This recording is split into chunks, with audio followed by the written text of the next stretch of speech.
What is up, people? How's it going? My name is Bharat, and I'll be streaming this session about primarily Flutter, and we are also going to be looking into a bunch of different stuff. We have been looking into building it for mobile for the last couple of streams. This is going to be a little bit of a bigger stream, and we're going to be looking into building using Flutter, build a website, and it's going to be a little bit of an hands-on session. So we're going to be writing code and doing stuff, and I'll try to keep it as easy as possible for you guys to also follow me along. I'll just also wait for another minute or two to make sure that people join, and once yeah,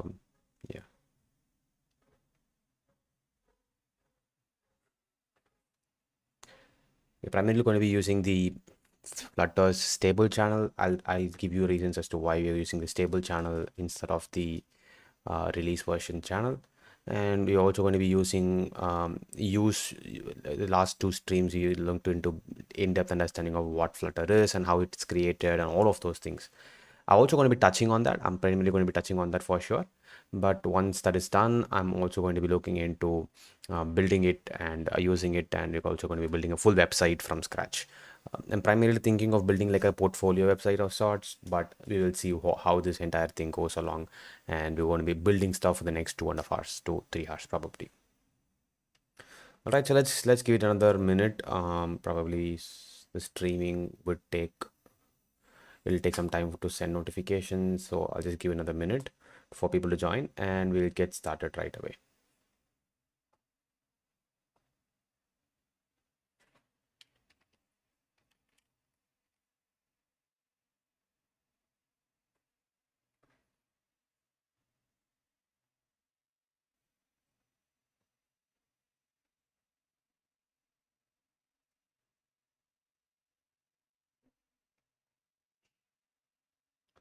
All right, so let's get moving on. It's been about 5-6 minutes since I started the stream, so I'll just get it moving along. I'll be showing you my screen, which is going to be this one, and we're going to be looking into all the stuff that is present. Let me check my camera. It's probably pretty good now. We're going to be doing this, write this, and even before I get started with this, I just want to have a quick understanding of what we did. If you guys are coming from the previous stream, we looked into building a Flutter web application hands-on, like we did all of that. We are also going to be looking into building this, which is the same code, same UI, same stuff, and we are going to be using that. And we are actually now, instead of deploying it to a mobile application, or I should say instead of deploying it to a mobile framework or even a mobile emulator, we are now going to run it directly on the web, which is going to be the Chrome in this example. So I'm just going to be showing you how to do that by writing the same code, same structure, and all of that, right? So the session is going to be completely I'm going to be using Android Studio, because that is like the recommended studio or recommended IDE. You can also use Visual Studio Code if you have that. And we're also going to be learning on how different and how you can build things. And that's what this entire application is, or this session is going to be. Right, so like I've been saying, what this class will do, or what the session will do, is probably give you an hands-on understanding of what a list view is and how you can build your own application, which is a simple web UI. And you don't have to know a bunch of different things. You don't have to necessarily know about HTML. You don't have to know about CSS. You don't have to know about JavaScript. Nothing of that sort is required. All you need to know is just get a good understanding of how the Flutter works, and you will see for yourself that the application that you're going to be building is going to be like a direct HTML.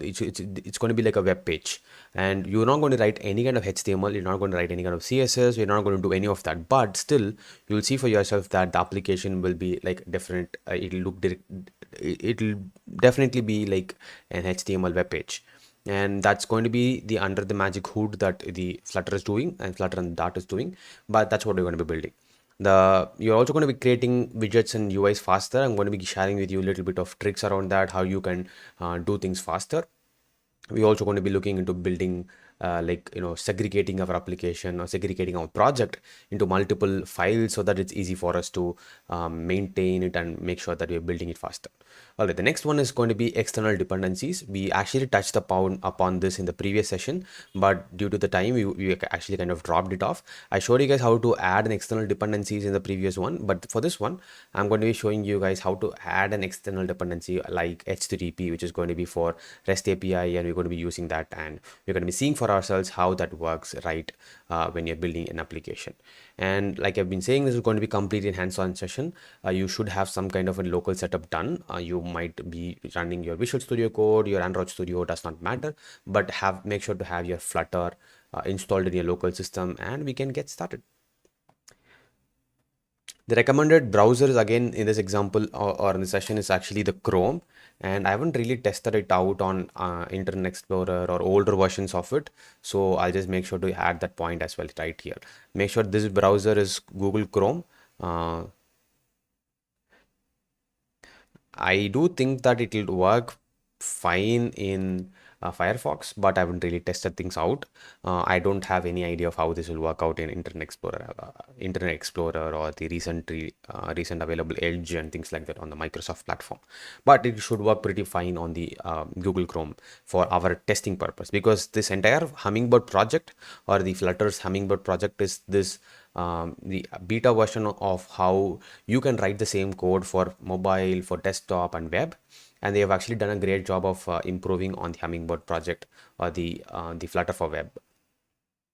All right, let's get moving on. I've been talking about this declarative style for such a long time, and I'm also going to be talking about this in this session as well. Let's say that you're coming new for the first time and you want to build something for a web page using Flutter. It's important that you understand what declarative style is. So we're going to be looking into what declarative style is. Basically, it says, or it does tell that you need to be understanding that the declarative style is a very, very simple way of writing code. And so far, all we have seen is, let's for example, that we have Java, which is an object-oriented programming language, right?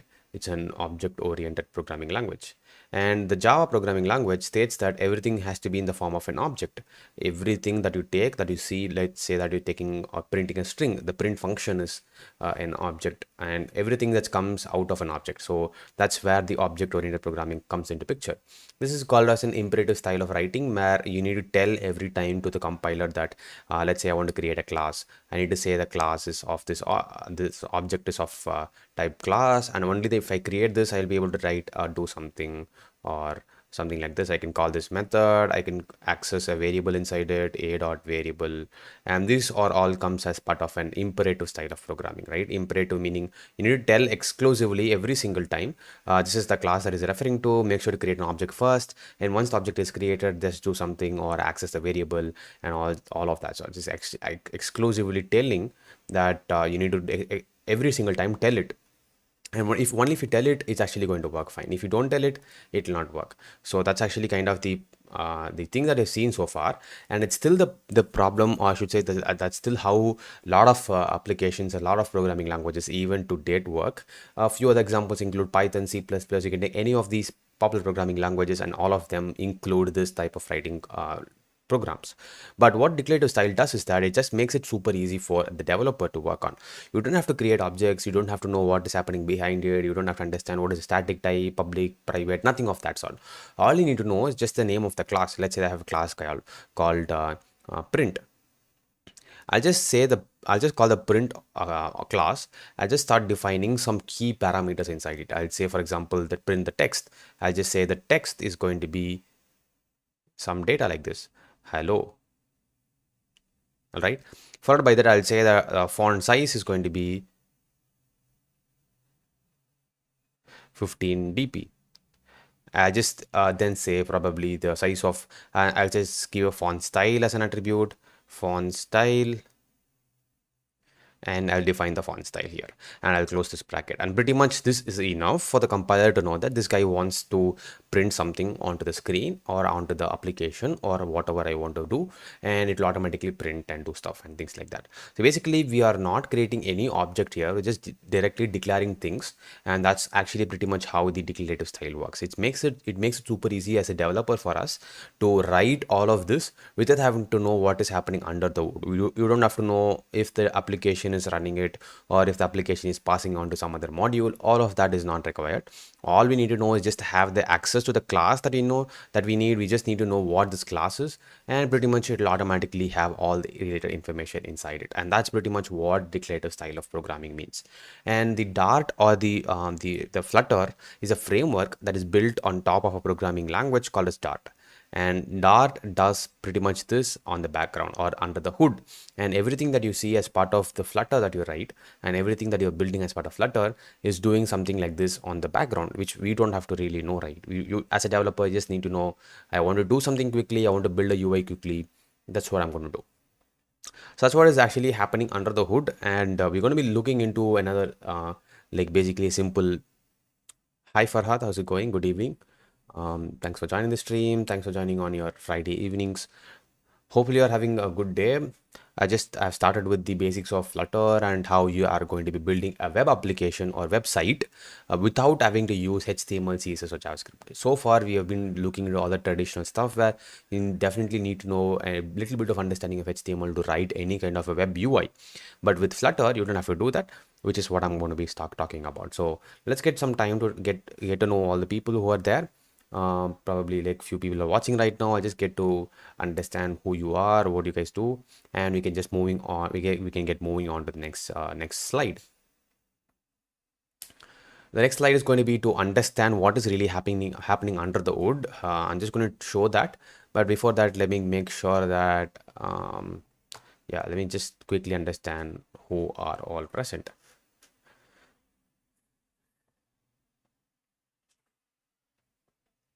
All right, I guess we can get moving on. I'm just going to be showing you a very basics like a slide, which is going to be the whole theory or whole system architecture behind which this entire framework of Flutter is being built on. And this is actually a very good image that I picked from the Flutter's own UI or Flutter's own docs. And it's very clear to us to understand how our the web application is going to be built on. What you see on top is basically what the framework is doing for us, and it's actually dividing everything that you see as the material, which is for say Android, or just like a frame. It's basically like what Android uses. Is actually using the material UI, which is actually a design standard that Google developed, and the Cupertino is for the iOS. And let's say iOS or Mac or anything of that, so anything that is related to Apple. And Android, you can even build your own standard around that as well. And the material and the Cupertino, all of them depend on one thing, which is the widget. Everything that is in Flutter is basically a widget. You have a very base layer. It's like putting a building block on top of each other. You can take a building block, you can put it onto the board, followed by that another building block onto the board, and this keeps on going. Both this Android / Windows / Linux, you can think of anything on the top layer, all of them uses the widgets only. And post using the widget, I think the color is a little bit too light, so I'll just write with this, right? So Android, Windows, iOS, Mac, anything you take, it could be a Windows desktop, it could be a Google browser, anything that you see is actually going to depend on something called as the widgets. Once you have the widgets done, where we are actually going to be using the declarative style of writing, like I said here, you will just call a widget name and it will automatically start working. And once the widget is created, it will go towards the rendering part. And the rendering part is actually going to just understand what is the framework that I need to render it on. And once the rendering is completed, it will just understand, is it actually an animation, is it actually a painting, or is it actually a gesture. So animation is for quick motion, and the painting is to just show something on the screen. It could be a simple text, it could be a drawing, it could be image. Everything is converted to either of these three. And then it goes to the foundation, which is to basically call all the low level lying libraries, like for example, for low level, you can think of it like how Android calls, or you can think of how Swift calls the base core core hardware and software layers of the iOS devices and also the Mac devices. And it will call all the low level lying applications, it will call all the low level methods, and we have the framework completed that. And if you say the foundation, it can be for browser replaced with all these three things. It can be replaced with HTML, CSS, Canvas, WebGL, and WebAssembly. So if you have understanding or of HTML, CSS, and JavaScript, if you want to, you will very much appreciate the fact that if you want to build a framework that is pretty much going to give you a single entry point into mobile, browser, desktop, it's very complex, right? That's what the Flutter is trying to do with the Hummingbird project. And with the Dart being the framework, or the Dart being the backbone for all of this, it's actually able to do it pretty much smoothly with respect to the Flutter's Hummingbird project. So we're going to be looking into that in the next slide, probably. Just take probably a minute or two break to understand what you guys are doing, and how many of you guys joining the stream right now have any understanding of Flutter or anything with related to web and or mobile, because we've been doing about mobile for the last two sessions, and I just thought of doing something around the web so that you guys get a good understanding. So just get a good understanding, or just get to know you guys, and I'll just get moving along. In upcoming slides, we're going to have a very basic understanding of what is basically widgets, and I'm just going to do like a recap of what we did in the last two streams, and we just start writing some code around probably another 5 minutes. We'll start writing code. I'll show you guys how to set up your how do you set up your laptop or desktop, whatever you're using, and your local setup, and we'll get moving along with writing some basic code. All right, so let's get some understanding. Hey Jay Patel. Hopefully I'm telling it right. Hi, how's it going? Thanks again for joining the stream, guys. Bunch of you guys have joined, and all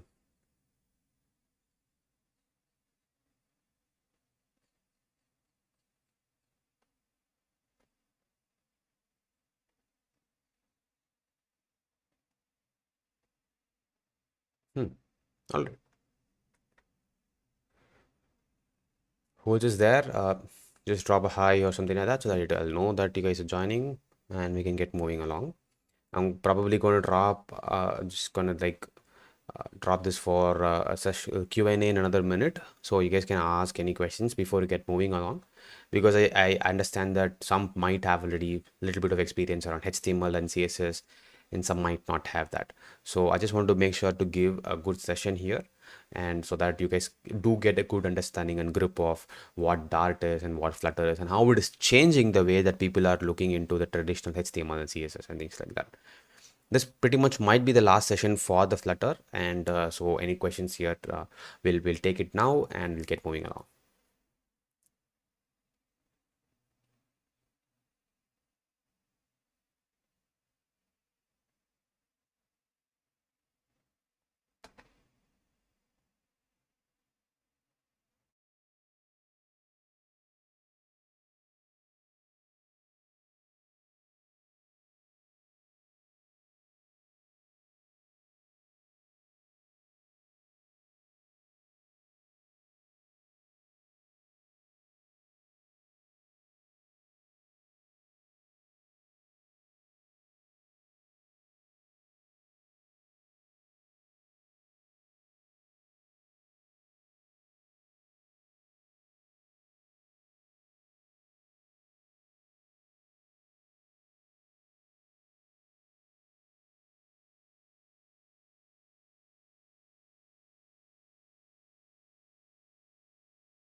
So Farhan asks, why should I use Flutter? Which is actually a very good question. And if you have been following me from the last couple of streams, you will know that Flutter is actually a cross-platform mobile application, web development kind of a framework, which you write code for once, and it'll actually be useful for running the same application. It could be web, it could be mobile, it could be desktop. You can use anything, and you can create a mobile application, web application, desktop application with just one project, meaning that you write it once, you can deploy it anywhere. And there have been a lot of research going around this for a long time, because for UI applications, let's say you want to build a desktop app, you will have to spend a specific amount of you would need specific amount of knowledge about building a mobile application. You will need specific amount of knowledge for building a desktop application. Similarly, you will also need a good expertise around HTML, CSS, JavaScript for building a web page. And Flutter is trying to disrupt this space where you write one code only, and it'll still run for desktop, web, and mobile, and things like that. And that's a primary reason why Flutter is trying to bring and this kind of like one space where you can build faster UIs, you can build faster web pages, you can build faster desktop apps. And that's the primary reason why Flutter is actually becoming very, very popular in the last 1 year or one and a half years. And I have been writing Flutter code for more than 2.5 years, ever since it was in beta for the mobile itself. And I've done a bunch of videos on my YouTube channel called Codermonk. You guys can check it out if you're interested. But for this one, I'm going to be primarily targeting the Flutter web. Right, so I hope that I answered your question. We'll get moving on. We're going to be looking into a couple of important information, like what is a stateless widget, what is a stateful widget, and that's what I'm going to be targeting.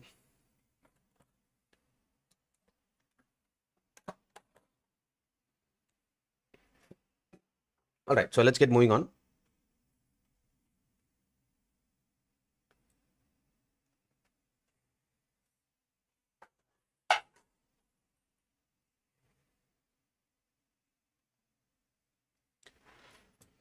So what I'm going to do next is to understand what a stateless and stateful widget means. And what they basically mean is that we looked into this space, right? We understood if you want to build anything, it has to go through something called as a widget. The basic, like I said, widgets are basically like a building block. If you have a simple building block, which is like a Lego, if you guys have played Lego, you'll understand that it's just like a simple board. You take your Lego pieces, you put it on top of the board, and you construct your own house. You can construct anything that you want to. That's how similarly widgets also work. And a couple of types of widgets. Even before we move on to getting started with Flutter Web, I'll talk about the stateful widget. And we have done a kind of in-depth understanding of this in a couple of previous two streams that we have had, but I'll still give you a basic understanding of what a stateful widget basically is.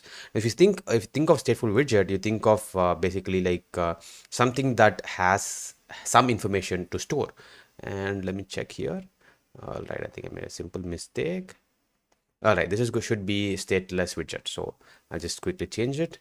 Stateless widget. Now, stateless widgets are basically something that you say that you do not hold any state. States meaning some kind of information about you or about the application or about anything. These are just basically template apps or template widgets that have some form. Basically, let's say that this is a button, and the button is going to be the same button throughout the application. It does not going to change. Let's assume that's what we want.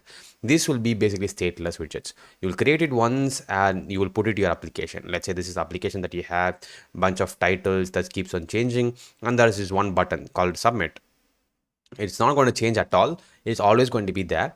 And that's why you put your stateless, you'll create this as a stateless widget and you'll put it inside that application. You'll construct that as the Lego block. And as put here, it's a component that does not hold any information about the app, or it does not hold any information at all. It's just like something that you just create once and leave it right there. If you are very famous, if you are aware of the fact that if you take a web page like this, and you will have your browser here, you'll have a bunch of data here, and in the bottom it's often called as the footer of the web page. And if the footer of the web page, you have something like rights reserved or things like that, right? And this data is not going to change throughout the web page, throughout this UI. It's always going to be there, even if the application is reloaded or even if the application is changing. A lot of things can change here, but this can only be once created and you just leave it right there. And those things are going to be stateless widgets. You can create any number of stateless widgets. You can create any number of that and put it into any space inside your UI, it is not going to change much, and it's not also going to matter much. But the stateful widgets, on the other hand, are basically this bunch of widgets that hold some data. Let's say that you trying to connect to a HTTP from from the website, right? Some website is sending some data. This is constantly sending some change in data. Let's say this data is going to be just to show this, and constantly you're also going to change. And let's take the example of a cricket score, right? Cricket score keeps coming in, it keeps going away, and it'll always be changing. Every single ball, the data is going to change. And if you want to show this change in data, you'll be depending on something called as a stateful widget. And the stateful widgets are just for the sake of changing. It'll refresh by itself, and it will act independently on itself, and it'll keep changing, and it will give you new data on the UI, and just telling the compiler behind it that I am actually going to change. And that's what this whole thing is doing on the background. And these are the couple of important widgets that you should definitely be aware of to understand what we're going to go do next. What we're going to do next is to get our apps, probably like our Android Studio, created, and do a few bunch of things on that. I'll just create, okay, we're going to be doing something called the UI mockup. I'll tell you guys about it in depth, but we're going to be getting started with Flutter Web. Now, Flutter Web is nothing complex. It's just the same SDK of the Flutter. It just uses the same Flutter SDK. It's not going to change anything. It's using the same Flutter SDK. It is also going to instead of the release channel, it's going to be using something called as a stable channel. Think of a channel as the branch, meaning that this is going to be an beta branch, and this is going to be like an alpha branch, and that's one thing called as a stable branch. And we have the release branch. Now, release branch is what your apps will see. This is the SDK that the applications that you've released on the Google Play Store and iOS App Store, on things like that. That's what these releases will see. But if you're just going to build something for your purpose, right? If you want to build something for developer purpose, you can use any of these channels or branches, and the SDK will slightly change. Some code will change in that, and depending on that, your UI will differ. You'll once changing to a stable channel, you'll do an upgrade, and we'll start writing our code from there. Right, I'll show you my Android Studio. I actually have my Android Studio already set up, and this is what we did in the previous session. We built a simple UI, and we built an application around that. We actually launched it into an emulator. We learned around bunch of stuff doing that. So what next I'm going to do right now is to start working with my application. I'll just make sure to zoom in a bit. So this is a zoomed in version, and hopefully this is also a little bit zoomed in. I hope this you guys can see what is happening right here. I'll actually I'll also narrate, but we'll just see how it is. If you guys cannot see anything, just drop a comment and I'll know that you guys cannot see. All right, so first thing, we'll just check if Flutter is there. It says Flutter command not found. So what we need to do is make sure the Flutter is actually present. Or we need to set up the path for the Flutter. So I'll just quickly check the path for the Flutter. It's somewhere around here.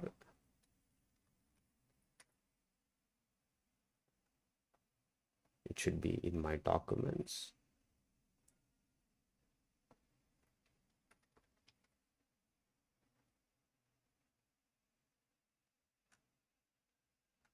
All right, let's open a terminal. I'll know where the Flutter is by checking which Flutter.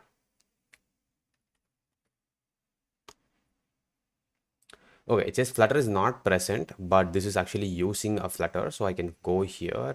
I can go to my preferences, or not the find a preference. I need to go to my Android Studio, my preferences, and I can go to the plugins. Yeah, I can actually find the space where the Flutter is from here. Should be present somewhere. So even if it's not present, we can quickly download it. Not a big thing. It will just take about a minute or two to download.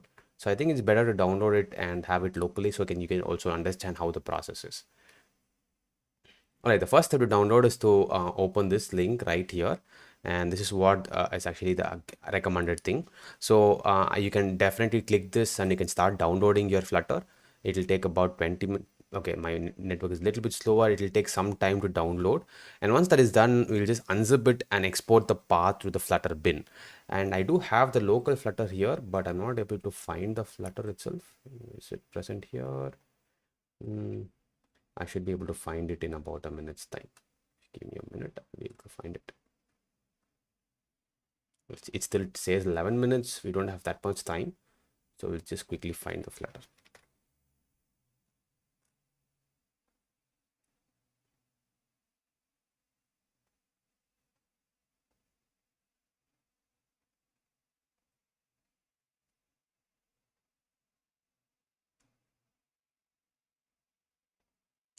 We can check here, preferences. It should be somewhere here. Let me quickly find it for you guys.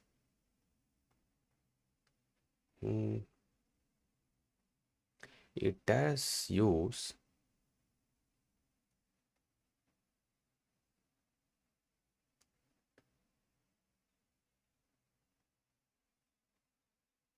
no import settings. All right, not using this also. Does it have anything here? No, nothing is here. All right, we'll wait for it. I guess it's going to take about 10 minutes, and I'll just discuss with you guys in depth about what else we are going to be seeing. So any questions so far, so that we can get moving on? We just looked into the basics of what Flutter is, and what we also learned was the stateless widget and stateful widget. And if you guys have any questions, just drop it down, and we'll be able to understand more about it, and we can have a good discussion around it as well. It says 10 minutes, but it shouldn't take that much amount of time. So I'll just give it some time to download. In the meantime, also find where my local Flutter is. And sometimes get lost because you have multiple versions of it present.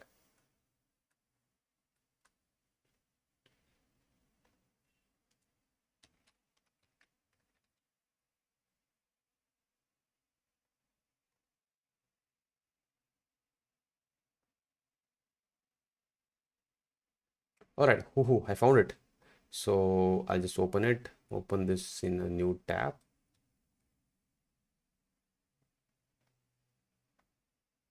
Go to documents.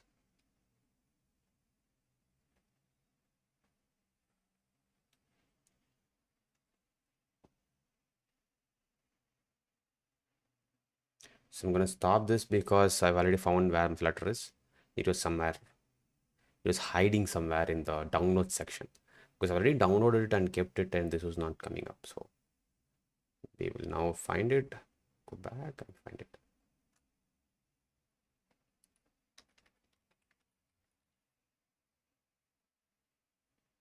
Now it's trying to extract it. Once that extraction is completed, I'll know for sure where it is. All right, I got it. So I'll be moving it to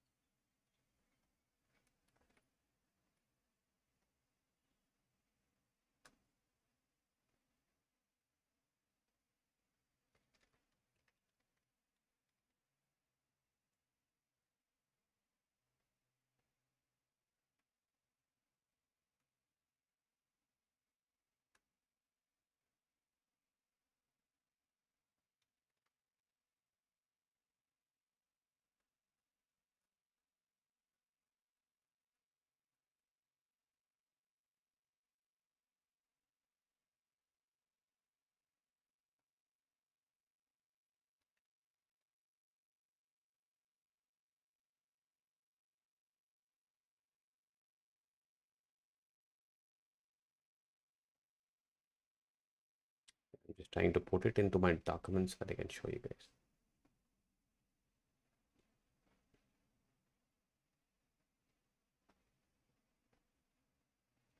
Any questions so far, guys? So, hi Dheeraj. Yes, we can get started. Thanks for joining the stream. Where is my Flutter? Ah, okay, it's here. This is the one that's kind of like pissing me off because I actually had it downloaded, and Mac makes it very difficult for me to find it back. I'm just trying to quickly do an extract. I'll show you guys how this thing looks like, right? So far, I've been looking into the basics of Flutter. We have been understanding how it works and all of those things surrounding it. So you can just let me know if you guys have any questions so far, so you can just get that answered first, and I'll just get moving on. All right, this is the yep. All right, I got it downloaded. So time to check once again. Is it really downloaded? Yes, it's really downloaded. All right, so open my Android Studio now, and this is where my Flutter is. I'll just do a CD, I'll just do desktop, and if you see I have a bunch of things present, I'll just say okay, do it, and a lot of things are present here, but you'll see that there is a Flutter extracted in right here. So I'll just do an ls. You'll see a bunch of stuff primarily. Hope you guys are able to see it. If you guys cannot, just drop a comment so that I'll know for sure that you guys are not able to see it. All right, getting a confirmation again so you guys can see it is my guess. So what we're going to do is just try to do and find the path for this cd bin, and we'll just do a pwd, and what we need to do is just set the path for this as my Flutter command. So when I just put Flutter, this one will get executed, and this needs to be on my path, and the command for that is just to say export. Check once again. Yeah, the command is yes, export path is equal to $path, and this one that I picked up. So I'm just saying whatever is present till now, just have it, and this should be my thing.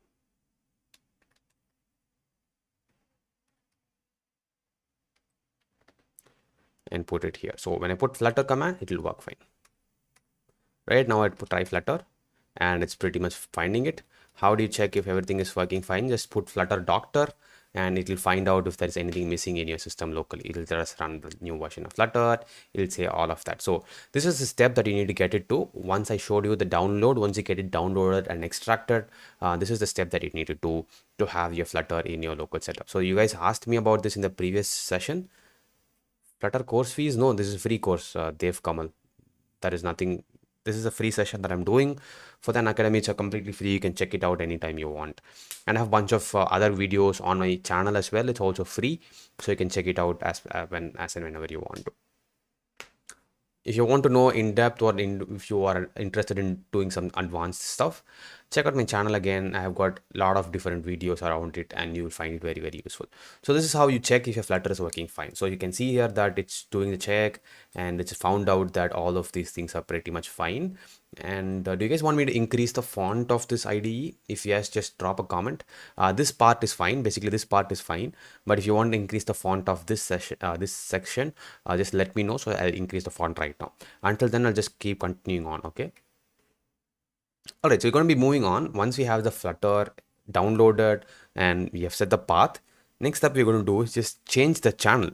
If you just see what channel it is in at the moment, it will be like it's actually present in the stable channel, and the stable channel is what we also want. If you have 4 other channels, I told about beta, alpha, and few other channels, right?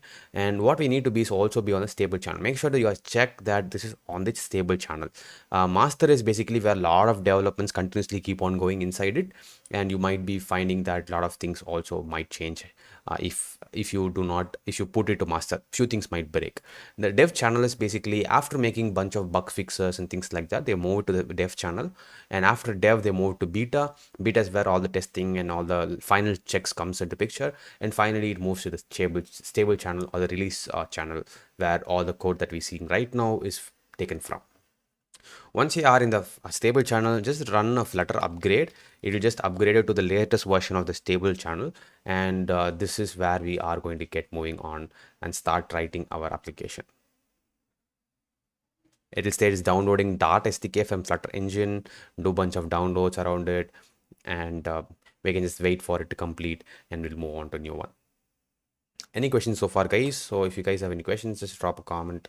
I'll know that it is going to be there.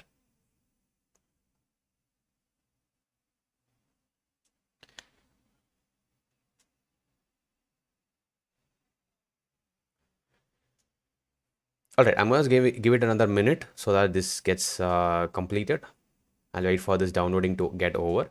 Make sure to do that. Follow me and do that as well. If you are looking to build it along with me, you will definitely need the Flutter upgrade, so that you find that nothing breaks, and you will be finding it a little bit easier to navigate throughout this entire session.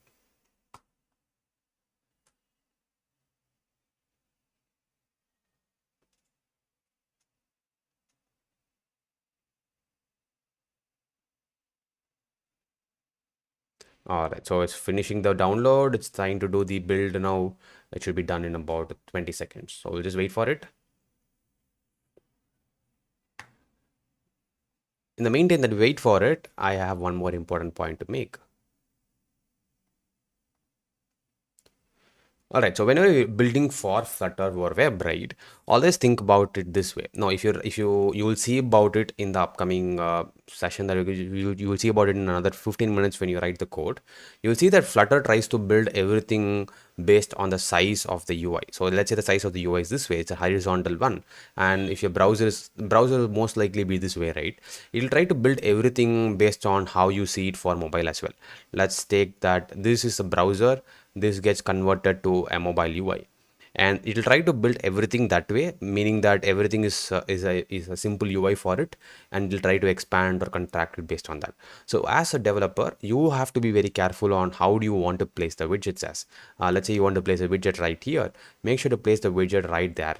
If you're trying to build the code and the UI for the mobile is placing the widget right here, do not assume that that's what this is also going to do. So that's kind of a like a usual mistake that people do when they're trying to convert their mobile application to a web application, and it's not going to be useful. You'll find a lot of bugs that you hit as you go on and finish your project. Let's trying to check here. It's downloading bunch of stuff and it should be done in about a minute.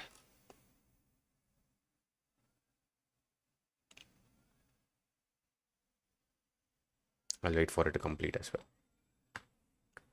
Any questions so far, guys? So if I find that 4-5 people are live right now, so just confirm if there is any questions and we'll get moving on. Because once we have the Flutter upgrade done, only then we can get moving on. That's why I'm trying to wait for it to complete. It's taking such a long time to download. It should be done because this is pretty much an older version, is my guess. That's why it's taking so much time.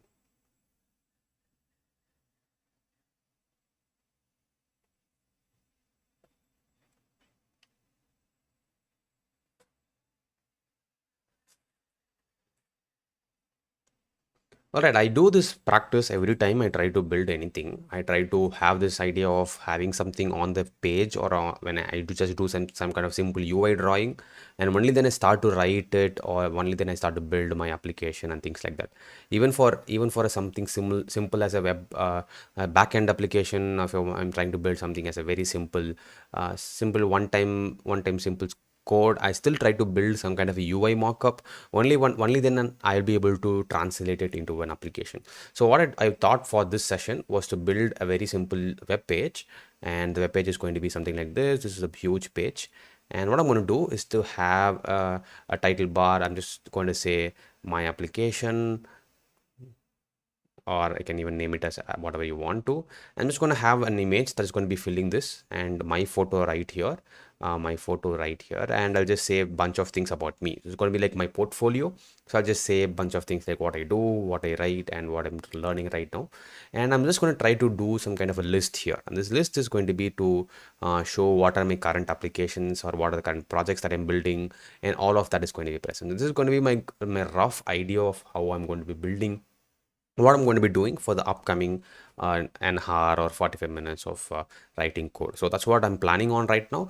So if you guys have any questions with this, you have any suggestions, we will take it on, and as we go, we'll build it completely. So yeah, we've just taken so much time, hopefully not taken so much time. Let's check if the Flutter is completed. All right, so once you complete your Flutter upgrade, this is where it stops on. So I asked if you guys want to expand my font. Hopefully this is not too small. I'll still expand my font or increase my font by I think this is the appearance, right? Yeah, increase my font to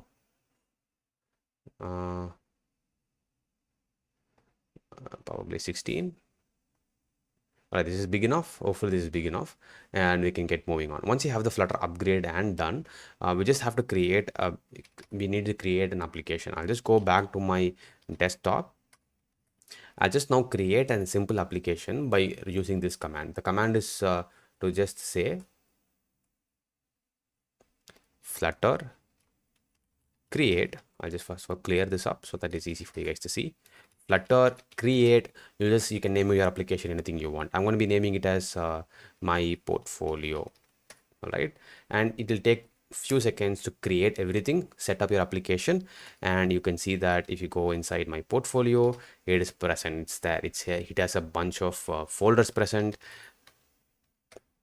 It has a readme, it has an Android, iOS, lib, and all of these things. That's the same one that is also present here. So next step I'm going to do is to make sure to open that. So I'll just open the new project that we have. Go here, desktop, you'll find my portfolio and open it. It asks, is this a new window? Yes, this window. All right. So we have the thing created. This is like a template one where nothing useful is going to be present here. You can get the project window right here. It'll load and do stuff. All right, we'll go back, and this is where you're going to be writing our next line. We're going to say, we just say Flutter run the Chrome. All right, it says Flutter is not present. Export path. All right, we need to again export the path. We'll actually use the command again. Export path is equal to $path. And it was present somewhere. Oh my god. This is something that I would really appreciate. I should have set it up.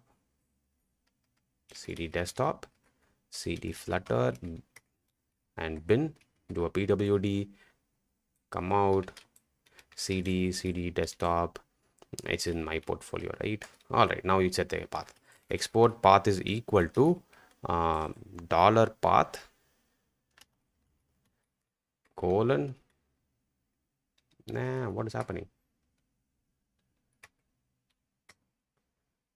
All right, so now we say Flutter run -d Chrome.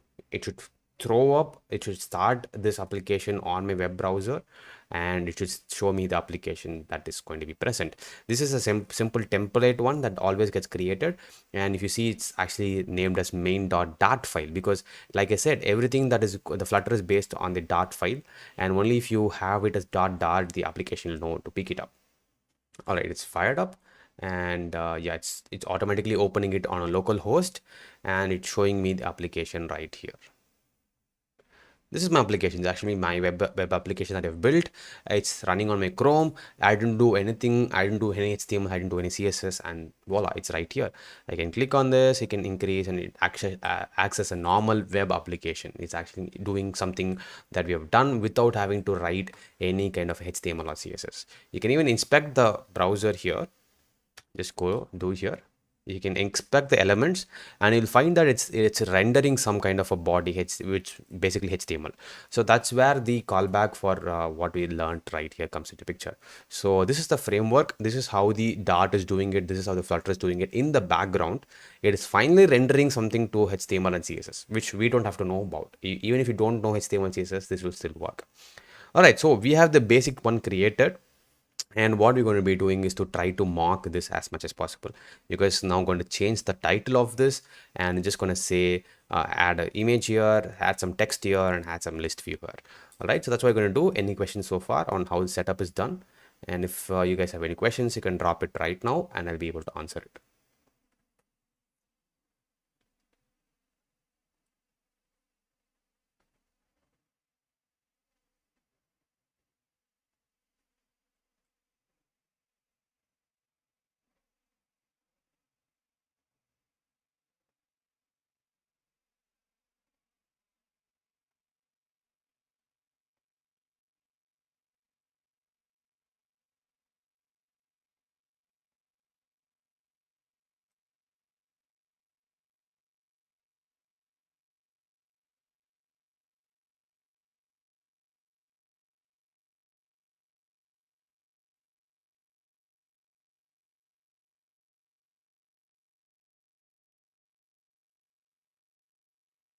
You can drop your questions. I'll just give you guys some time to drop your questions. So we'll remove this.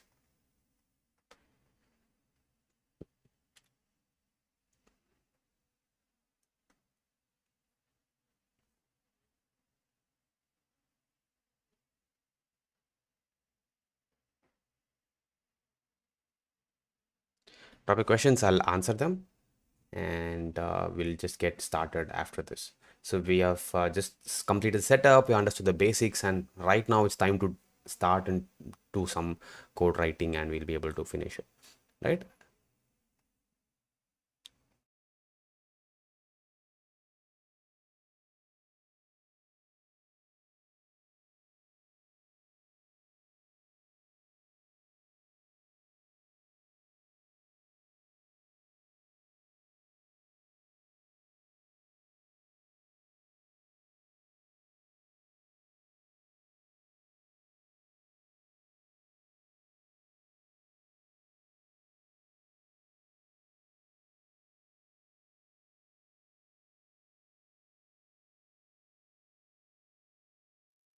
Drop any questions that you have and I'll be able to answer them.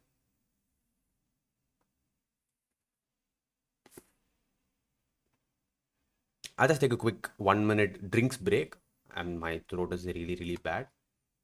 And I'll be able to come back to you guys to answer those questions.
All right, I did not know that my mic was in mute. Hopefully, I did communicate all of this, and I talked about Flut Flutter's asynchronicity, and I'm really sorry that my mic was in mute. I went about talking for so long without realizing that my mic was in mute. And what I did talk about for now was to give you guys a bunch of explanation into how Flutter introduces the concept of asynchronicity into picture.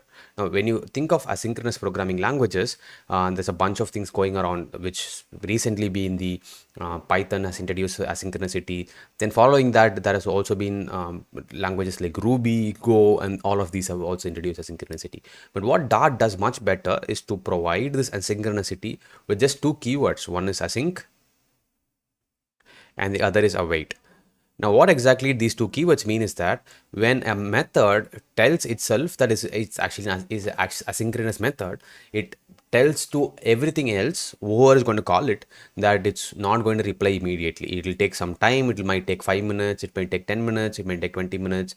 And what this does is that it helps the method that is actually waiting for some answer from it to understand that it might respond, it might not respond, and it will just give it an await and continue on. It will no longer wait for the methods to respond, and that's very useful way, and it's also an extremely easy way of finding out how these entire applications are doing. These are doing much better. Now, there's a famous one application where you might have all the things loaded right here, but there will be just one box alone that will keep on spinning. It will keep on waiting for some data. If you have seen applications like that, if you've seen websites like that, you will know that these applications are basically waiting some data only in that widget alone, and that's what you're going to be seeing. So this is what I've been talking about. I also showed you guys a quick explanation into how to style the widgets so far, and this is the status of the application. This is how the application is looking at right now. Close this up. Alright, so this is how the application is looking like right now. We have my name is Baradwaj, and this is the simple image that I took from the UI, from the Google. All right, and what I'm going to do next is to introduce you guys to something called a future builder, and also even before that, we're going to be introducing a dependency called as HTTP. And with the help of HTTP, we can make UI web UI calls. We can make web URL calls and fetch data from some other servers and introduce that into our application. This is going to be a very simple one, so nothing complex is going to be done here. So I'll just take that up. And before that, if you guys have any questions, you can drop it. I'll open this question tab right now. Right, question tab is right here. Time to answer any questions, anything that you might have, and yeah.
All right, time to get moving on.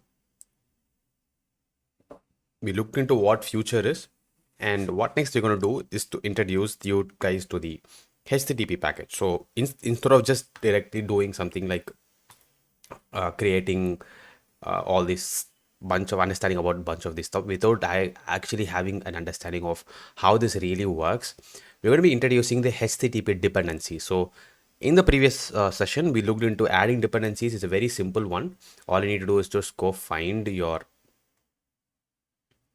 not the resource manager, my portfolio, find your pubspec.yaml from your project, and you will see that the pubspec.yaml includes all the dependencies. So the dependencies are, you can think of dependencies as plugins that if you want, you can plug into your application or plug into your project. If you don't want, you can leave it. And how does this plugin works? The plugins actually updated or uploaded to a remote location, and this application or this Flutter is capable of pinging and bringing them, downloading them, and giving us what we want. So I'm going to be introducing the next dependency, which is going to be the HTTP dependency. Just put HTTP and we are pretty much done. Go back to your main.dart and it will say that your pubspec has been edited. Just to get dependencies, and it will automatically run a command called as flutter pub get.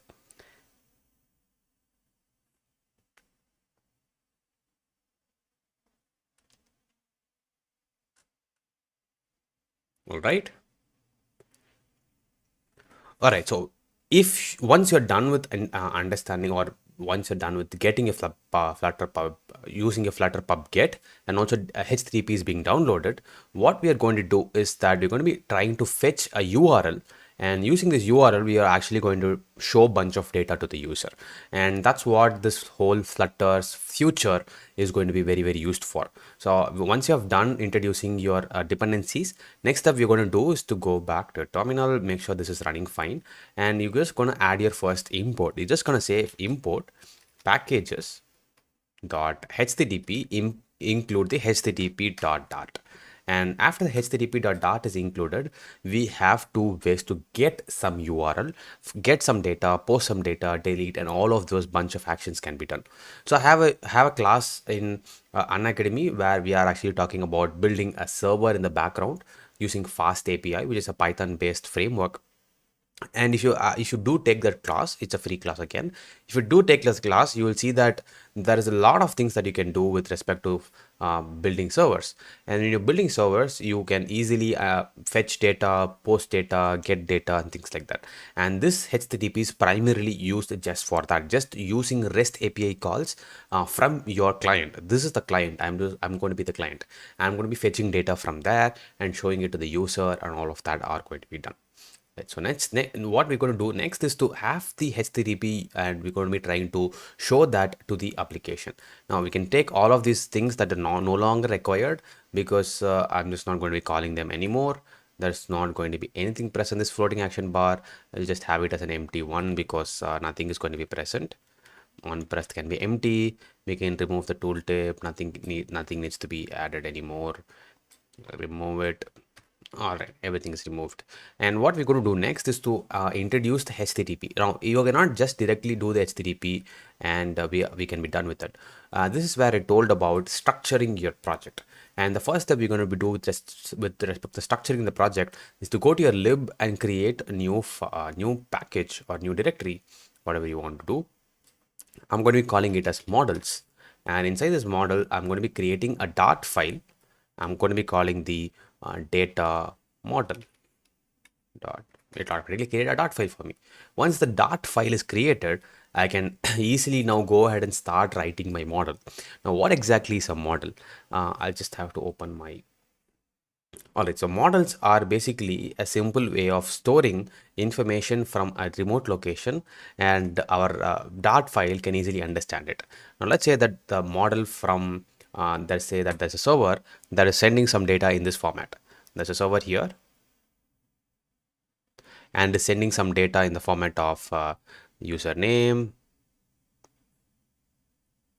some data here, and the ID, and like your assignment number and things like that. Now you can still get it in the format of JSON and read it in our dart file. This is also applicable. You can still do that. But what is actually going to make it super easy for the Flutter's HTTP package is to have something called as a model. Now models are native classes. JSON is basically an all everybody knows what JSON is and everybody knows how to communicate with it. But when you create a model, you're creating an easy mechanism to read and write data from this model, and you will be able to handle much easily all this data that comes into picture. Models are nothing but a simple map of what this data is.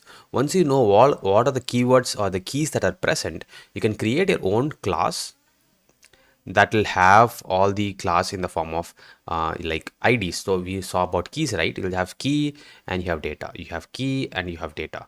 Now this is actually reintroducing the concept of declarative style, where once you have the class name, you can just say class name dot key, class name dot username, class name dot assignment name, and pretty much we are done. We have actually mapped the JSON into a simple class, and that's what is a good practice when it comes to Dart. So we're going to be trying to build this model right now, and we will be able to then print the data and use the concept of future builder and use the concept of future and things like that. So even before that, I'll show you guys how this data comes into picture. I'm actually using something called as a JSON placeholder, which is a simple URL that it gives bunch of test data for us. You can go to https://jsonplaceholder.typecode.todos. You can even do this. So this is how the application is going to come. This is the data that the application is going to give. I just go to just the placeholder typecode.com, and you can find that this is actually a fake API for testing and prototyping, meaning that you can think of it like a giver of fake data just for us to build and do things like that. You can use it for anything you want. There are a bunch of different things available. One is to-dos. That's what I'm going to be trying to use, and there are other URL paths as well, like post, comments, albums, photos, users. If you go to users, this is the names that it has. It has username, ID, email address, and things like that. But what I'm going to use for this one is to have the to-dos one. So to-dos is basically just 10 different data, which has the user ID, and title and completed and things like that. All right. So any questions so far, guys? All of you guys who are watching, hopefully this is large enough for you guys to see. So this is how the sample one is looking like, and we're going to be trying to take this JSON, convert it into a model, and use the HTTP and build a future around that. So once the future is built, we can then fetch it and show it in our application. All right, let's go and start doing that. Open my Android Studio again.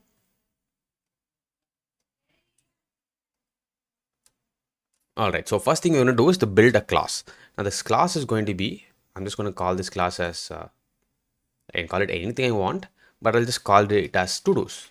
This is the to-dos class that I have, and this to-dos class is going to be having first item. The first item is going to be the final int, the user itself. The user is from here. I'll just have this also open so that we can see. So user is going to be this one. It's actually an integer, right? It can integer. So I'll just say final int user. Followed by that, I have the final int ID, and the final string from here, it's going to be the title. Then we have the final boolean, which is going to be completed.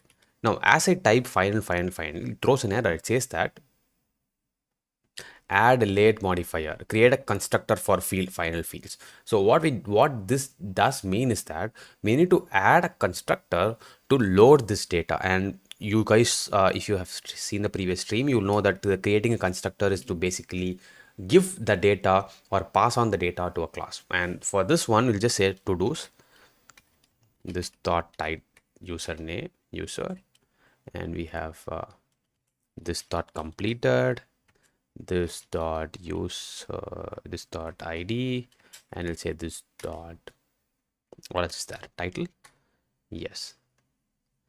And what else does this say? The user parameter can't have a value of null because of this, but the implicit value is still defined. It says that it cannot have null, but so make sure to not give it. So how you can remove this is by putting this, meaning that this should be a defined key value. This should always be passed. So you can just say add required. So required everywhere, required. So in order to create an object for this class, the required should be present and required keyword. So this way we have created the constructor for this class and the data is going to be present. So what we're going to do is use the HTTP get to fetch the data in the form of a URL, and we're going to create an object of to-dos, and this to-dos class can then be used for us to handle our future builder and build some data around it.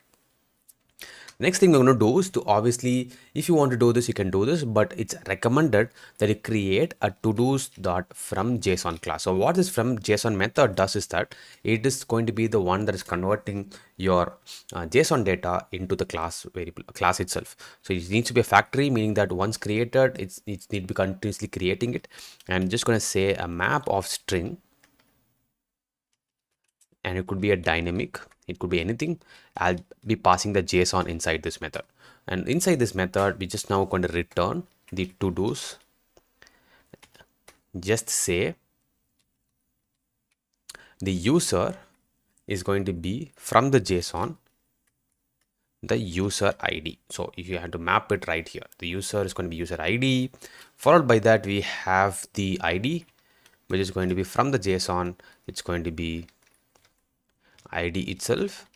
Followed by that we have title, and it's going to be from the JSON title again, and the final is completed, which is going to be a boolean variable, so from the JSON it's going to be completed. All right, so we have created the to-dos class, and we have just created a simple model that when used will automatically convert our JSON data into a to-dos class itself, which can then be used across the application. This is how you try to break down your project into subclasses as well. So the first step is completed. We have created a model. We have now have some handle over the data. The next step is to show the data.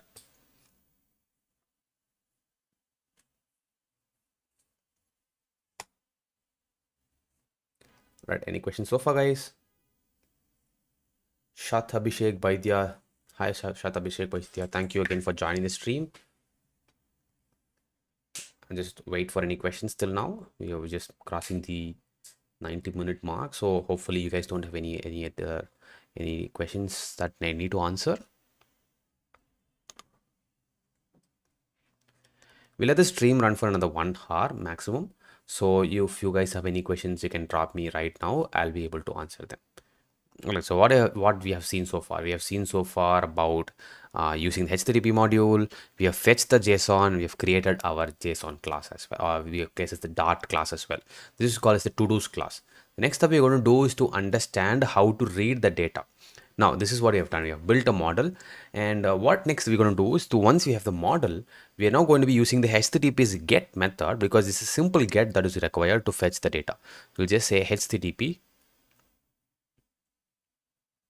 dot get and use the URL, and to our surprise you will find that all the data from what we saw just now from the URL from the browser is now going to be fetched by our application, in this example our web application.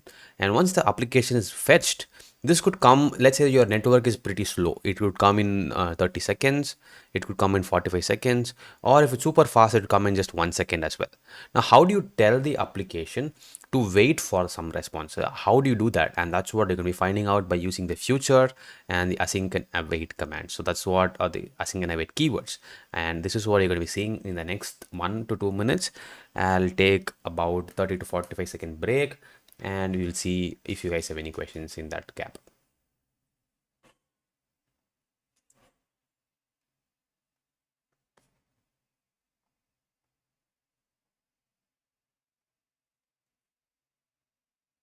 Drop any questions that you have right now, so I'll be able to answer them.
All right, get moving on. And so far we have seen about the future we're going to be getting and things like that is completed. Next that we're going to do is to understand how we can get the data using the HTTP get method. So let me open the code back again. And what we're going to do now is to create a method. This method is going to be returning something in the future. And so far, we've been talking about future. But how do you do that, or how do you translate that into a method? First thing you're going to do is to first create a method. I'll just call it as get data or something like that. And I'll be writing my first method. I'll just write this method. I'll just say the response from the user is going to be from the http.get, and I need to pass the URL, right? I'll go here, and the URL is this one. So I'll just go back here. I'll pass this URL. Now you'll see that it's throwing some error. It's saying bunch big error. It's saying HTTP undefined name HTTP. So is it there? Okay, I need to make it as HTTP. Right. All right. Now it says that http.get, the argument type string can be assigned to a URI. So I just have to write it as a URI. Right.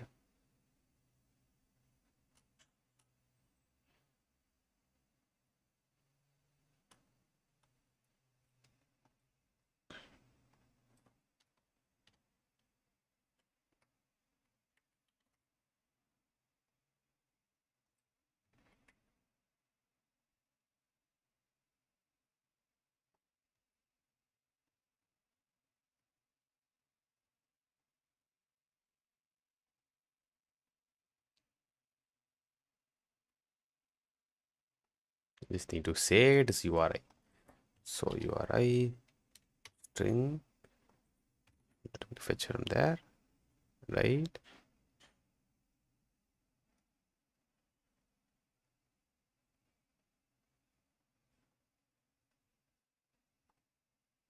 URI is host or path is going to be.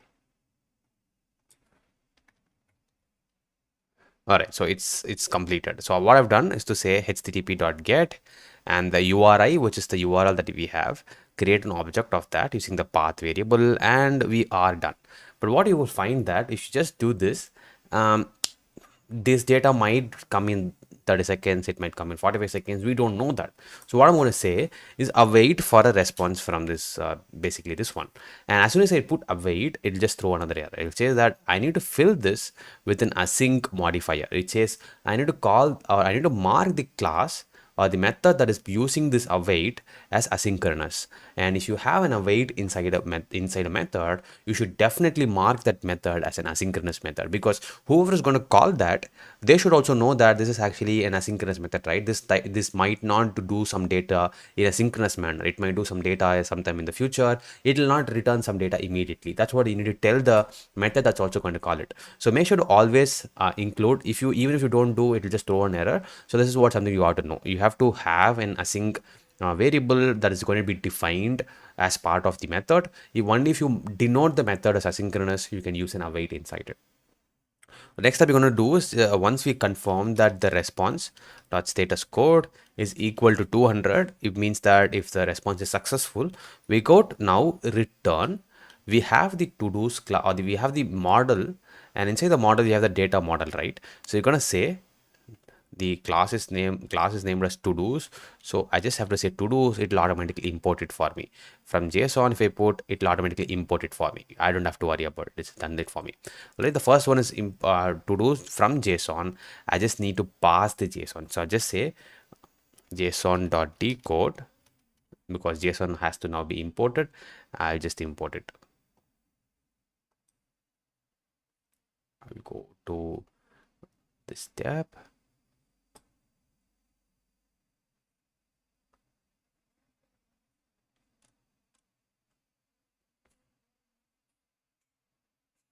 I need to have the convert present. So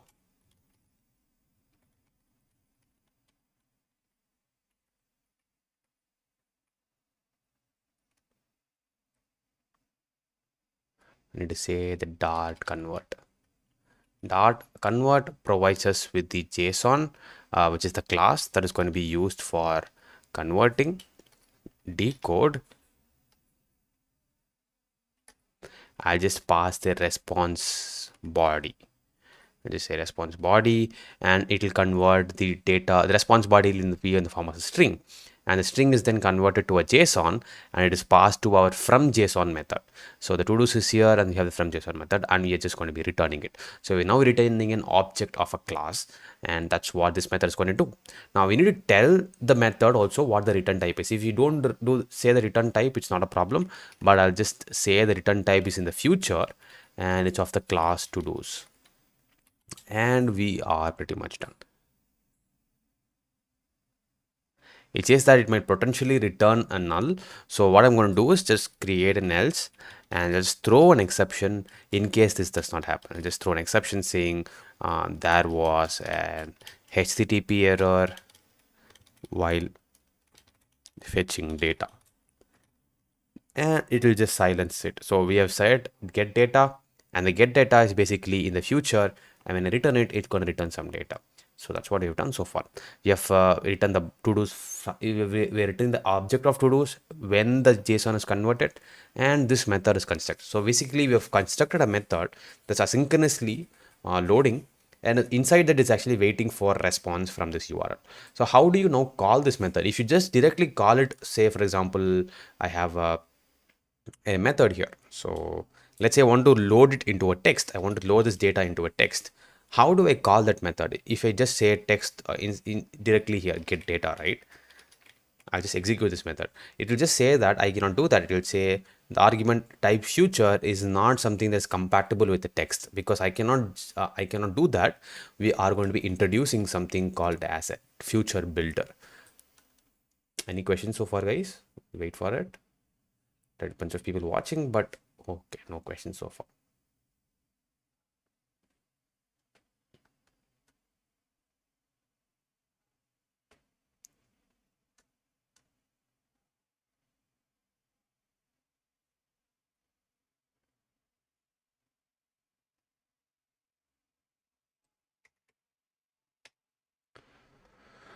All right, now time for me to change how this entire application looks. I'll just do a hot reload to see how the app is looking at this point of time. Nothing might have changed. This is the same stuff that we have seen so far.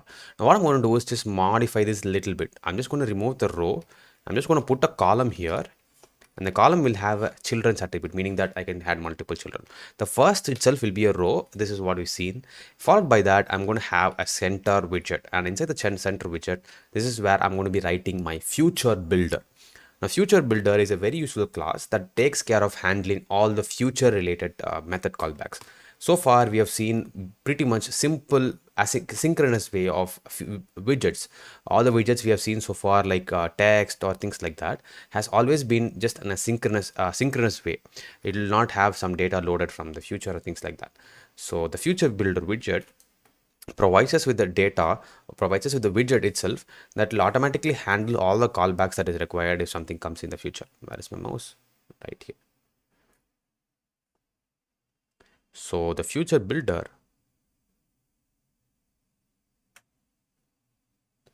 is the method or the widget that will handle or provide the handle for data, the data that is actually going to be asynchronous. It will give you the wait for it. It will add a circular progress indicator or progress bar, or you can add any progress bar to show how much of data is being, how much of progress is being done. It will also handle the data itself in the form of data. It will give you a context to do it, and you can handle all of this easily with the help of a future builder widget. And the name itself suggests that it will be very efficient enough to handle something or handle all the methods that have the async and await. So if you have anything like this, you'll need to be running it via a future builder.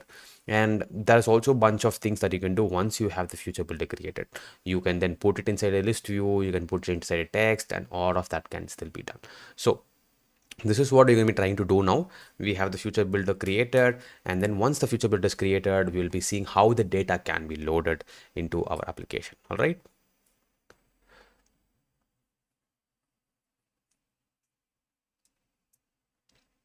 All right, so we have just centered its child, and I'm going to be using the future builder. I'll just say future builder. Automatically, it will have a bunch of things created for me. The first one it's going to be doing is to just understand what is the type of data that is going to come in. It needs to tell that what is the class that it is waiting for. It is waiting for the to-dos class, and inside that we have the first one.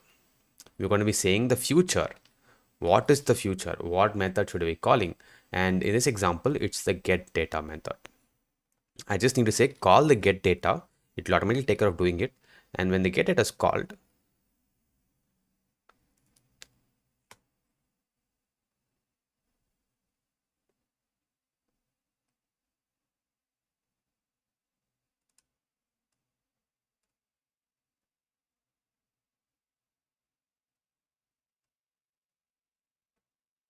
you need to call that method get data.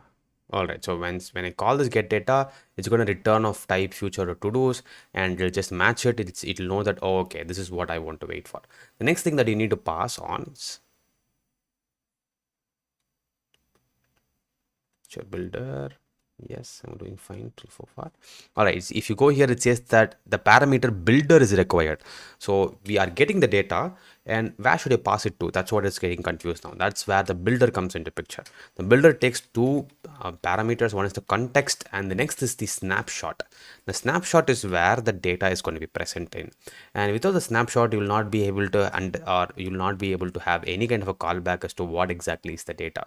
Now it's expecting a return type. If you see here, it's actually having a throw. It's actually throwing an error. The body might complete normally, causing null to be returned. But the return type null is potentially non-nullable type, meaning that the return type should not be null.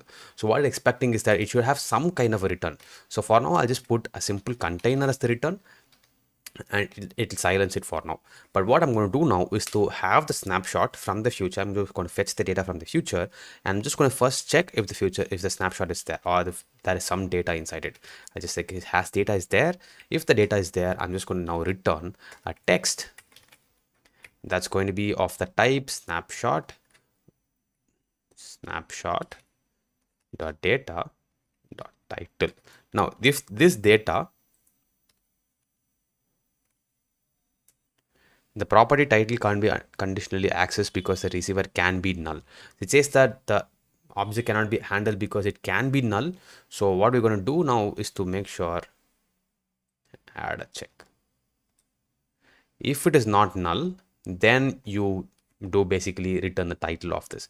But we're still checking if the data is there only then you're going inside. But all of these are recent changes that have come into the Flutter itself. So what we're basically saying is if the data is there, just return the title alone for me, and that is also inside a center widget that is actually below my this one. So this technically now should go up, and you should see a title right here. So I'm just going to increase this, change the style of this title for now. Style, text style is going to be of the color. It's obviously going to be black, but I'll make the font size probably as 22. It might be very small. I'll just make it 50. Font weight as font weight dot bold. All right, so far this is good, and we are also going to be now seeing a simple data right here. I'll just show you guys something similar, one quick change, which is auto reload it. Wait for this.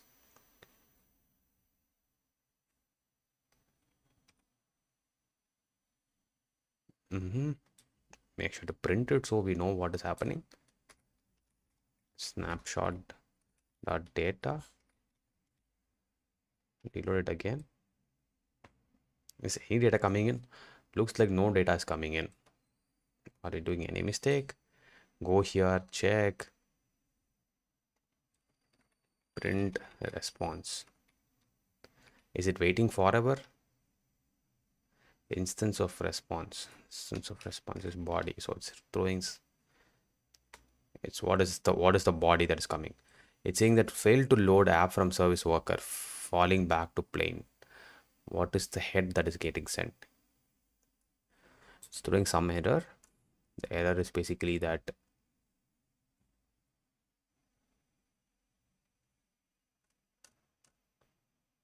it is throwing and load in .js error. All right, I'll quickly check what is happening.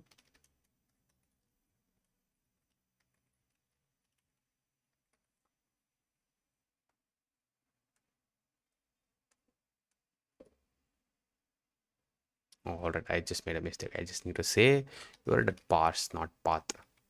This is the issue now. Now this should work fine. Save it up and reload it. All right, now you are able to see the data. I'll go here. You'll see for ourselves. All right, data is not coming now. I needed to say from JSON decode. Is the title present? Yes, the title is present. And it's still not coming in and printing this right here. Time to decode that part. Why it is happening. Flutter builder, future builder is here to do is get data. We get it as right here. And we're now returning it. Are we returning it properly? Go here and print this one alone. To do's is equal to print the to-dos, so I know what is happening, and now I'll return the to-dos. This is how you quickly debug as well.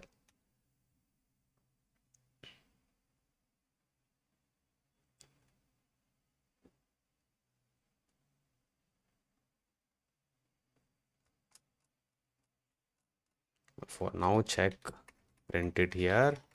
This is a sample to-dos. Save it up, go right here and remove this print.body, and you say this is throwing an error. Go right to the data model. Don't forget this. All right, so this part is not happening. Why is this part not happening?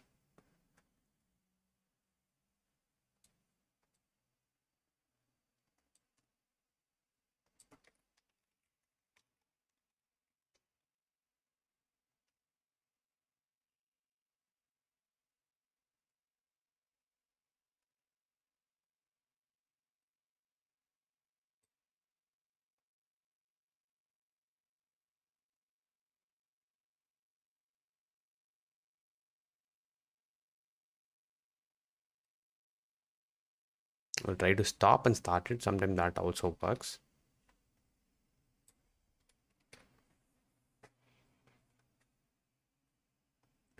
Because as far as I can see, there is no issue as well, but it's throwing a bunch of funny errors. So we need to find out why that is happening.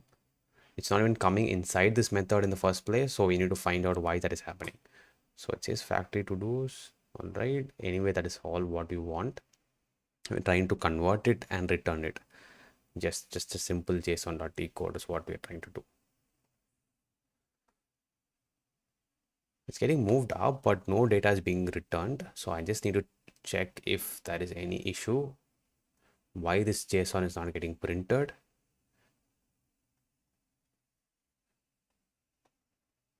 Is it being used properly? I think the name is pretty much swapped. Even with the name, it should still work fine.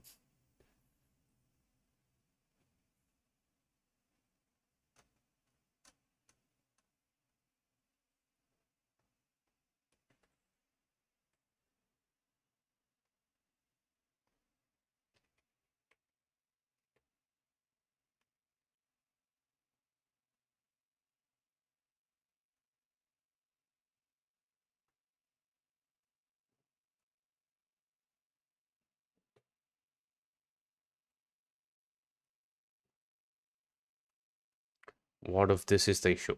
What if this is actually causing this issue? JSON decode. Could this be the problem? We check now. I think the JSON dot decode is not actually working fine.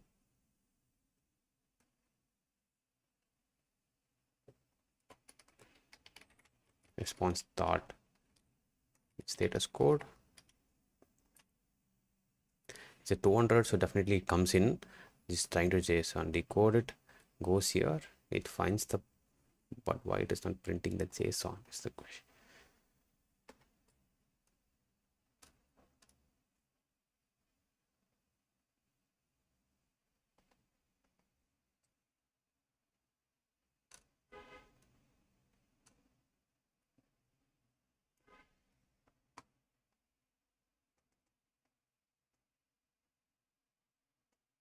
Did I miss anything from this right here?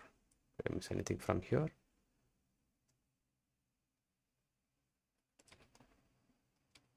Did I mark anything wrongly? It's user ID, title. Yes. Completed. It's perfect.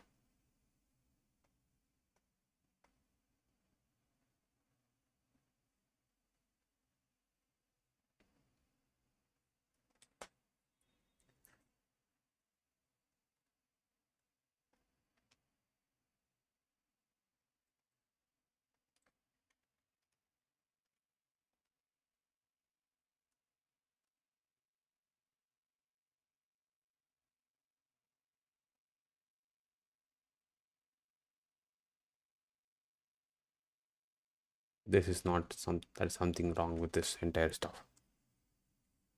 What am I doing wrong that is actually causing this? This is this is the confusing thing. I'm serializing it properly, but still it's not able to fetch this.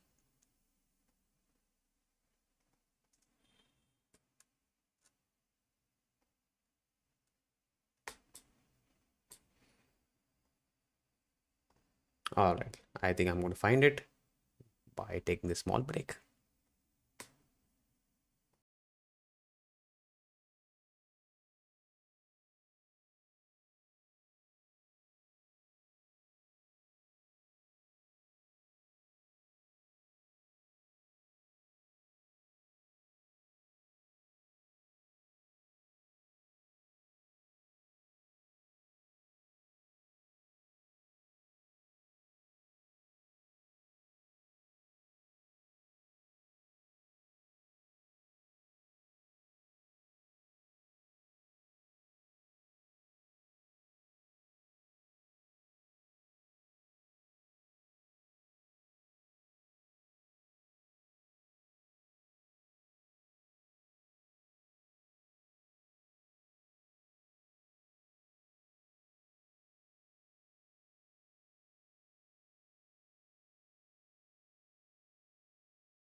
Hola, how's it going, guys?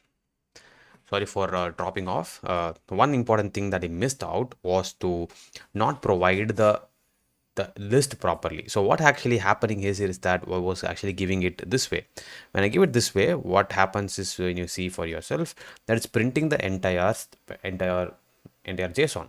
And the example of this entire JSON is right here. You can open it for yourself and see. I did not parse it properly, so the method was not actually calling properly. If you see, there's like ton and ton of this going on right here. It's going till here. So what you need to do instead of it's just pass the 1, it'll give 1. And if you pass 2, it'll give IDS 2. And if you pass 3, it'll keep on going. So if you pass the values 1 here and you fetch it, it goes in, it prints the status and body. We don't need it anymore, and we can see for ourselves that it is actually working pretty fine. Save it up and rethrow it, and it is actually printing the data, and all of those things are happening pretty much fine. And you can see for yourself that the data is also getting printed. So we have now used the dependency of HTTP to show the data right here, and it's actually working pretty fine. Now you can actually add a spacer here that will actually make it easy for us to look into. So just say spacer, and also add a spacer pretty much right here. Spacer again after the center, and done. All right, now it's looking a bit more easy for me to look into. I have my name, my image right here, and my title right here as well. Now you can now expand this into multiple stuff, and instead of just printing the title here, just the text alone here, I can even print a lot of things. I can now just say return a container, and the container will have a child which is of type column, and the column will have children, and there's going to be one of that is going to be text, and I'm just going to just copy paste it, and instead of just text, I'm just going to say, for example, I'll try to print the data dot user, right, user, and what is it saying?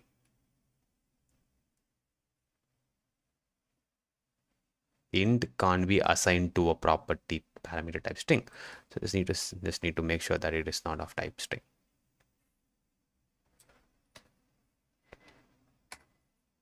Makes it easy for me. Followed by that, I'm just going to now say is completed. It will say dot to string. Is it true or false? And that's pretty much what I want. Now it's just reload it. It says that one false. Does not make much sense to me. So what I'm going to do now is instead of just printing the text alone, I'll just say completed status. Just status plus this one, and for this I'll say come user ID, and for this I'll say title.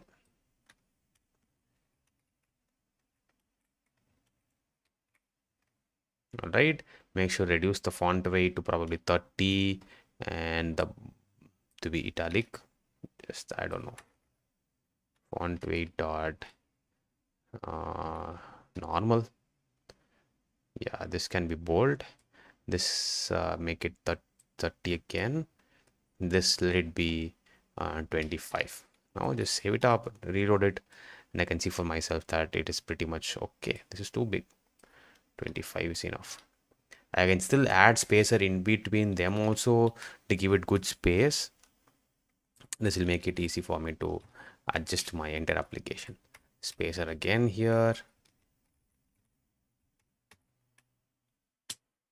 All right. Now, what did I really want to show you guys in the start of this, when I said I want to show you something before I got tangled in this mess. So it's throwing a big bunch of error. So I need to not put a spacer everywhere because that is also still not able to find it. I just put remove the spaces from here, and I can even add a bunch an empty container if I want to. You can just say empty container of height 20.0. It will give the space that you want. You can add a empty container. instead of a spacer. Spacer does is that it expands it to just fit the size of the screen, and this is enough for me. Now what did I want to say? So this data is actually getting loaded from the internet, right? But what I want to try to do now is to not load this data immediately. What I'm going to do is instead just wait for some time and only then load it. I don't want to show an empty screen. Rather I want to show something like a progress bar. This is just spinning on the screen. So in order to do that,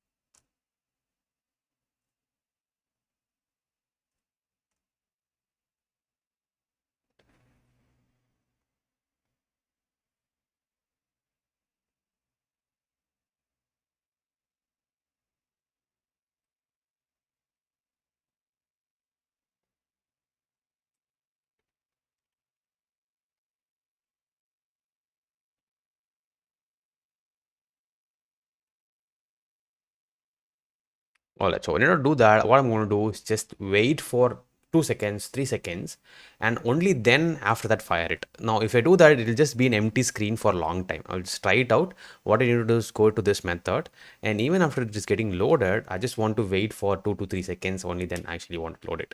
So what I'll do is just say wait, so probably just future dot delayed.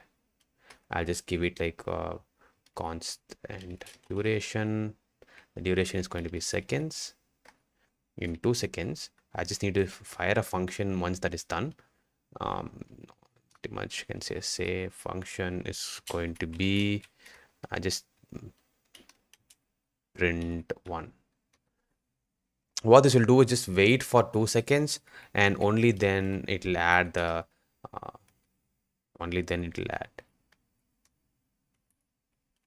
waiting for 2 seconds, manually introducing a delay. Now, why exactly am I doing this? Let's check if my voice is fine. Yes, voice is fine. Why exactly am I doing this? If you want to see this for yourself, you'll fire this up. Now, this was pretty fast. Okay, my mistake. It was pretty fast.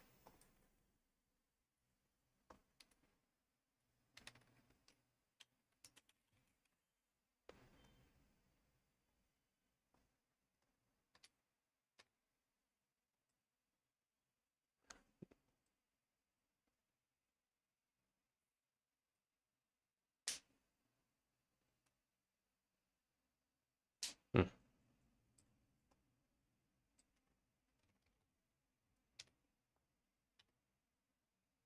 Hmm. All right, you're seeing that it took 2 seconds for it to load the data, and in the meantime, this was actually not working fine. What I did was just created a future.delayed, but it was just skipping it because I was not waiting for it. And as soon as I put it as a wait, it was waiting for it to complete, and then it came down. Now, what I'm going to do is just instead of returning a container here, if this container is actually an empty container, I can say anything. For example, I can say child text waiting to load data. Let me increase the delay seconds by 3 seconds, just to show you guys how it works. It says it's waiting to load data, and then voila, it comes in. All right, instead of just doing that, the Flutter gives you an easy way of doing it by the help of something called as a circular progress bar. Now, circular progress bar, progress indicator, is just a simple container that will automatically keep spinning on it on that space alone, and wait for the data to load. This is actually an easy way to tell the user that this is actually some data coming here, so just wait for it to load. Do not just quit it, just wait for it to load.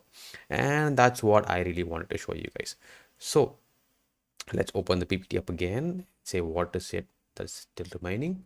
We created a model, and next thing I want to show you is to show you guys how to use Google Fonts. So for now, what we've been seeing is just to use the text again and again and again, and we don't really have a way to add fonts to the text.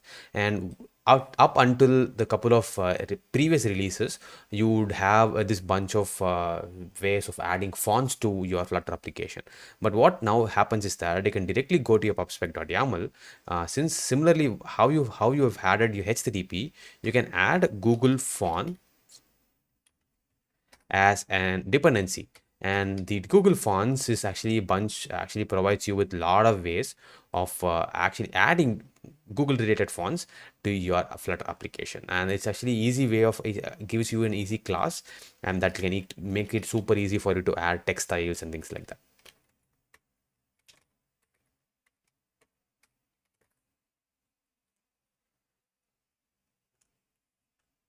All right, so just do a get dependency.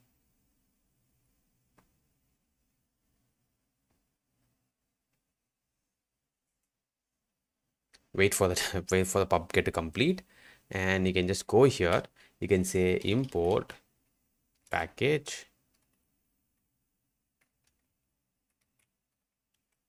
Google Fonts Google dot, and we are done. Happy, right? Now you can do is just go to your text, any text that you see. You can go here, for example, this one, this is a text style, right? I can go here, I can say the font family. I can just say Google Fonts start. I can say anything I want. I can say Roboto, something like that. Roboto, and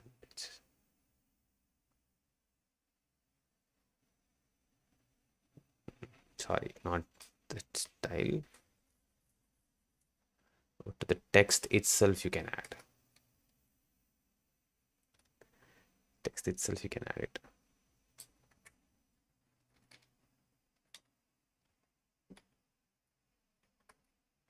The Lato font will automatically return a text style itself, so you don't have to necessarily go and add it every single time.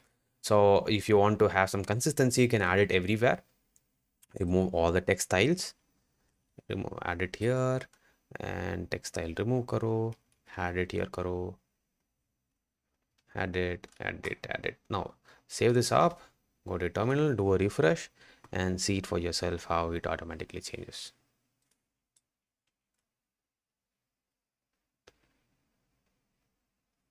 Voila, you see, if you've seen that the changes here, this is also should be changed. So instead of my name is, I'll just change it to, alright, this text is not proper, I'll just change it to some other font. Google Fonts. What else can we give? We'll give it as something Adio. I don't know what Adio is. We'll see how it looks like. Refresh it, and voila, it's looking much better. You can even easily add fonts to your entire web application or your mobile application using the Google Fonts plugin. So that's pretty much what I wanted to share with you guys. And adding fonts is easier with the help of the Google Fonts dependencies. Just need to do is just go here and use the Google Fonts class.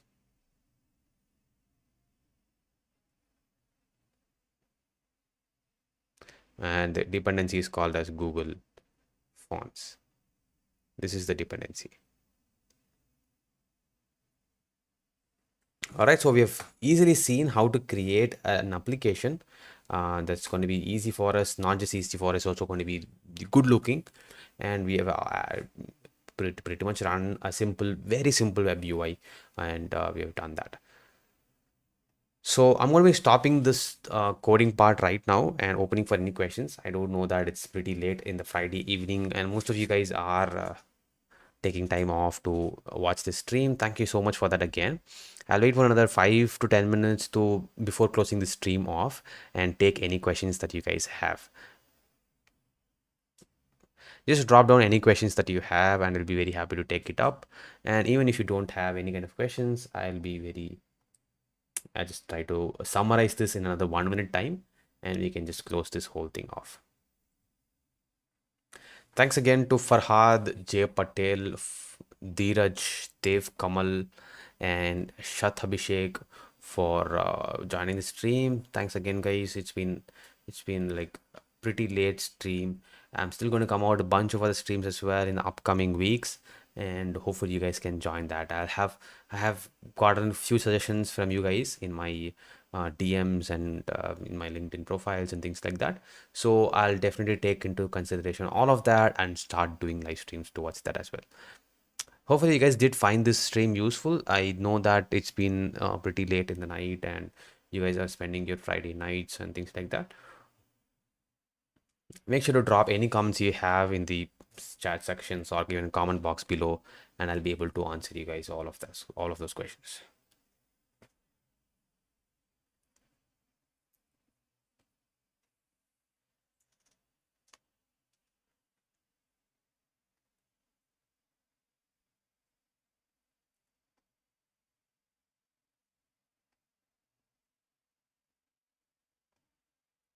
All right, let's open for questions now, or if you don't have any questions, I'll start summarizing this entire stream in about 5 or 2 minutes time, and we'll close the whole thing right then and there. And pretty much that's what I really want to do.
All right, guys. So I'm going to quickly recap what we learned in this session, and you can definitely drop any comments in this section below. So comment section, I'll be able to answer them. But for now, we'll just do a quick recap of what we learned. So first thing we learned was to understand how the Flutter for Web actually works. Now, Flutter for Web is not something very complex. It's not something unique, or it's not something that is out of reach of understanding. Flutter for Web was created as Flutter for Web was basically created as like an experiment to understand if you can create the same application for a bunch of stuff. For example, say mobile is there and you want to have the same code and just try to run it on web and then on develop desktop, and this whole thing was supposed to be for something called as the Google's Fuchsia project.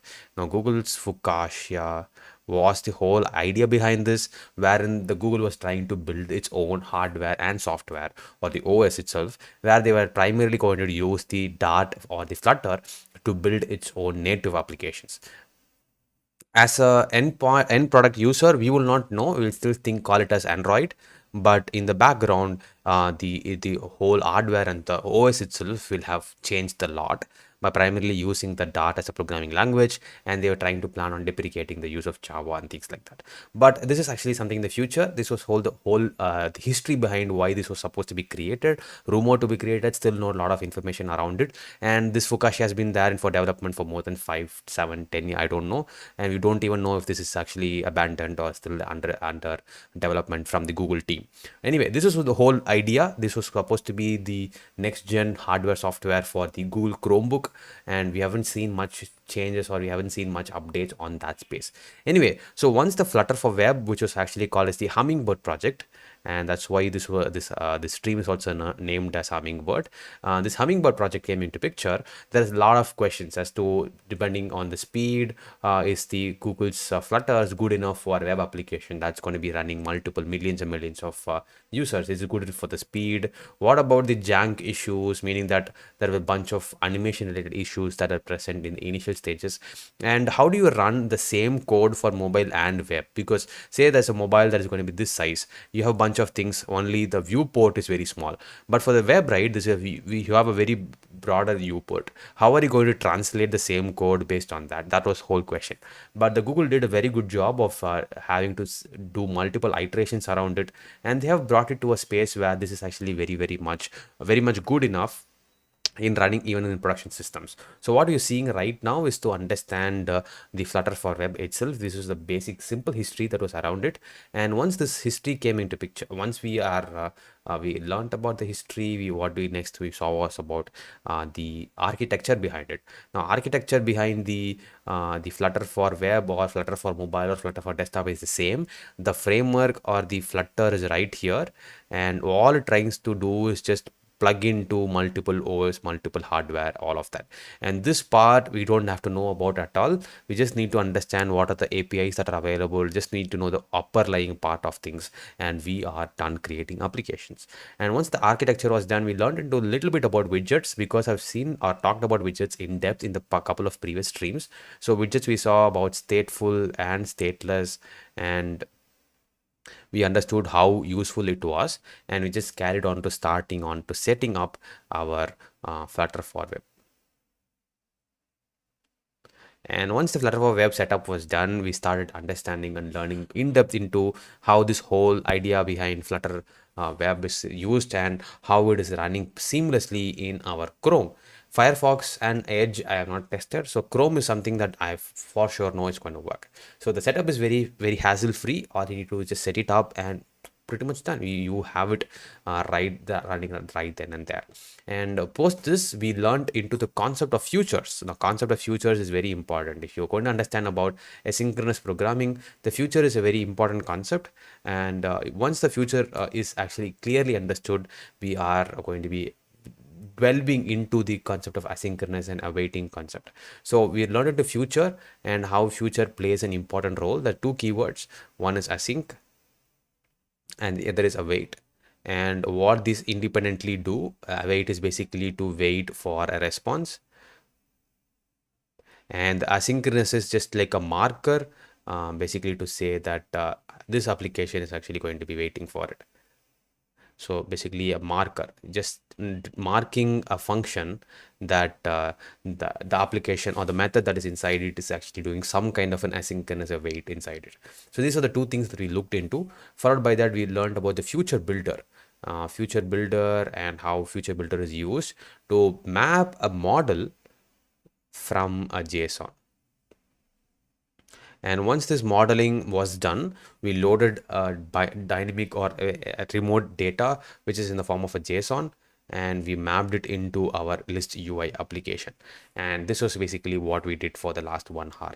And this was pretty much where we stopped and learned also a little bit into the Google Fonts and how you can style your applications using an open source plugin called as Google Fonts.